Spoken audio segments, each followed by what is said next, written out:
définir ce que c'est que U', ce que c'est que V. Alors, je vais le mettre ici. Je vais écrire ça. Donc le but est de calculer l'intégrale entre 0 et 1 de x exponentielle de x dx. Et je disais que j'allais chercher ce que c'est que U' et ce que c'est que V. Alors, le V, c'est plus facile.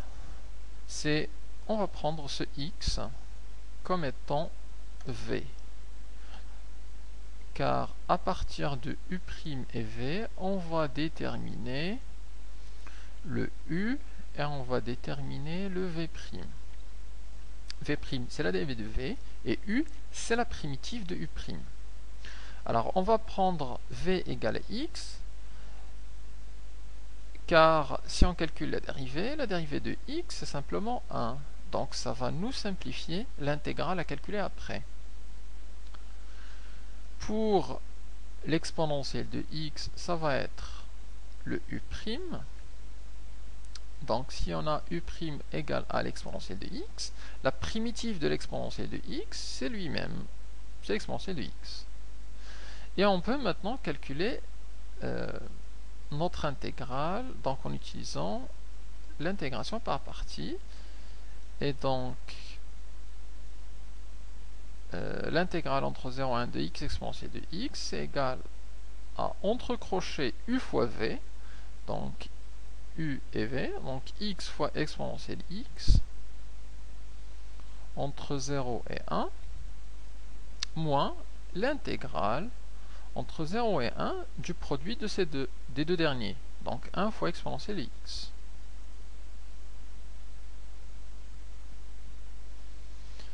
Donc, l'intégrale de 1 fois exponentielle de x, ben, c'est simplement l'intégrale de l'exponentielle de x.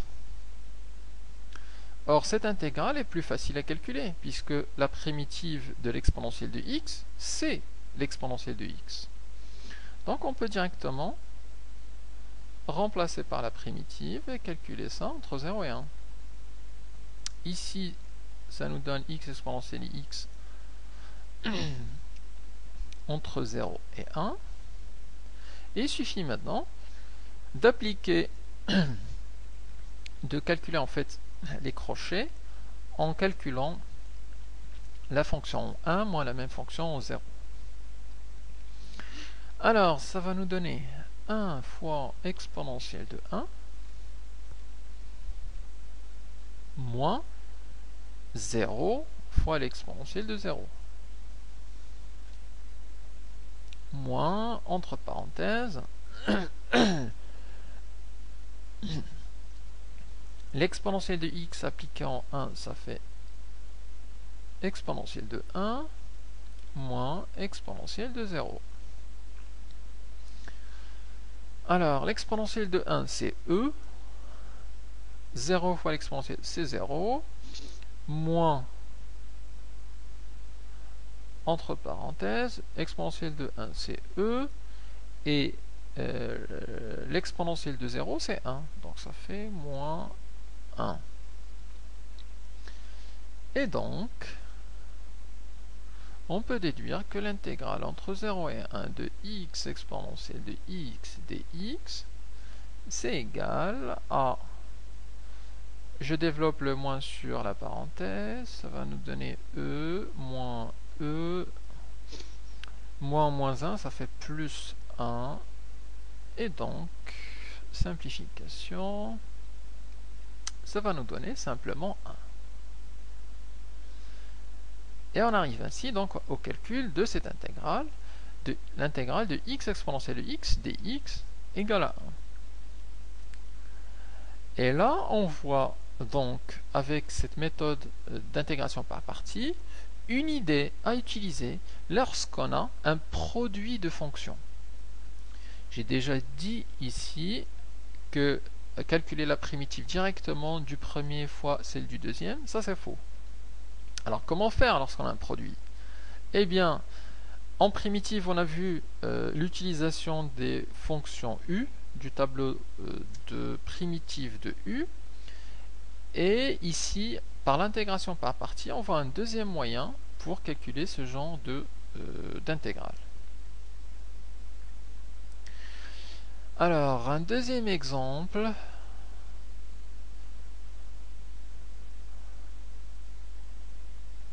L'intégrale entre 0 et 1 de x sinus de x. Alors, on va chercher le u', chercher le v. De là, on va déduire le u et on va déduire le v'. Alors, pour le v qu'on va dériver, donc là, ça nous paraît assez clair qu'on va utiliser le x. Comme ça, en dérivé, il simplifié, il nous donne 1. La dérivée de x. 1. Pour le sinus de x, ça va être u'. Donc, si je pose ici u' égale sinus de x, la primitive de sinus de x, d'après le tableau, toujours, c'est moins cosinus de x. La preuve, c'est que si je prends cela et que je la dérivée du cosinus x, c'est moins sinus de x. Avec le moins, ça donne plus sinus de x. Et donc, on retombe sur celui-là.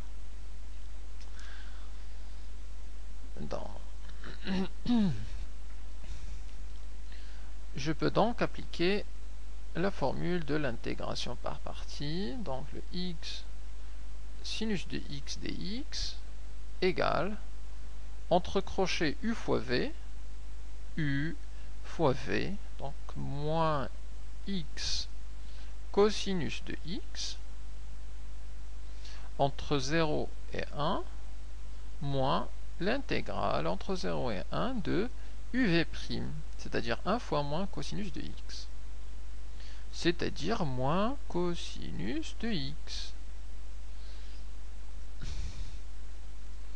Alors là, on voit un signe moins qui est multiplié par cosinus de x, ça fait moins 1 fois cosinus de x, c'est une constante, donc je peux la faire ressortir de l'intégrale, et du coup on aurait moins l'intégrale, etc.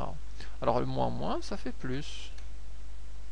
Donc ça va nous donner l'intégrale, plus l'intégrale entre 0 et 1 de cosinus de x dx. Et ça reste moins x cosinus de x entre 0 et 1. Alors, quelle est la primitive du cosinus de x? On va regarder dans le tableau des primitives. La primitive de cosinus de x, c'est sinus de x. Donc, ça va nous donner sinus de x entre 0 et 1 et plus entre moins x cosinus de x entre 0 et 1. Et on va calculer ça. En appliquant 1, ça nous donne moins 1 cosinus de 1 moins ce même nombre en 0. Ça va nous donner moins 0 fois cosinus de 0 plus ce nombre en 1, c'est sinus de 1 moins sinus de 0. Alors le 0 fois cosinus de 0, donc tout ça c'est 0. Il nous reste moins 1 fois cosinus de 1, c'est moins cosinus de 1 plus sinus de 1, le sinus de 0 étant égal à 0. Donc on peut dire que notre intégrale entre 0 et 1 de x sinus de x dx, c'est égal à sinus de 1 moins cosinus de 1.